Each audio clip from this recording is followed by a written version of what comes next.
Hi there, Sanbonani Mulweni. Welcome to Fix Channel. If you're new here, please subscribe before the end of the video.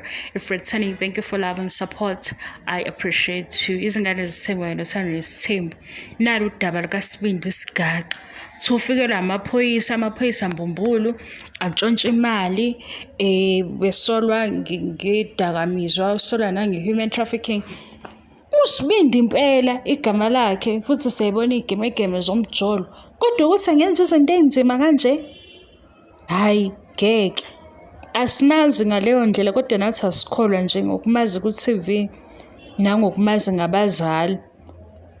Hayibo, okungenzeka ukuthi bathole i-address e-wrong amaphoyisa la bethi afuna ukuya khona, noma yigebengu phela sekunomkhuba omubi wegebengu. Iy'gebengu ziyakwazi ukuthi zizenze amaphoyisa kufika abantu. Into nje seke yenzeka kwenye indawo engiyaziyo le, ukutholakala ukuthi kufika amaphoyisa, abantu abazenza samaphoyisa. Futhi le nto yenzeke kakhulu ngaleso sikhathi se-lockdown nge-COVID. Abantu behambe kutholakala ukuthi sekufika i-team leyo kungathi amaphoyisa, kanti bazobheka, bafuna ukuntshontsha izinto ey'lapha endlini. Ngesikhathi befika-ke bephequlula bayabona ukuthi kunani kuyothi kuzwakala kugqekezwe, kanti yibo la bantu. Abanye futhi befike ngaleso sikhathi bezenza amaphoyisa begqekeze ngaso leso sikhathi. Abanye befike behlole ukuze bebone ukuthi bazobuya kanjani.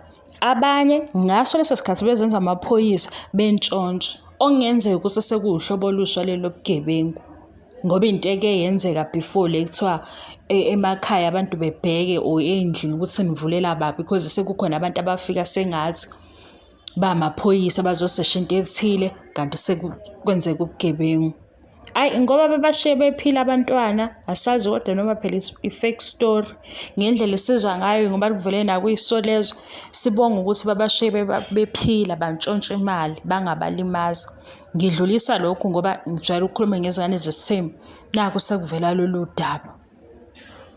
Hayibo, niqaphele guys, uDisemba manje abanye bazobe behlukanisa imali ey'tokfela. Sekuzofika abantu bezenza amaphoyisa, ngoba phela ubugebengu abantu bahlezi becabanga amathuba ahlukile ukuthi sizokwenza njani. Uma ngasebenzi lokhu sesisebenzisa lokhu. Hayi, okay, bye bye.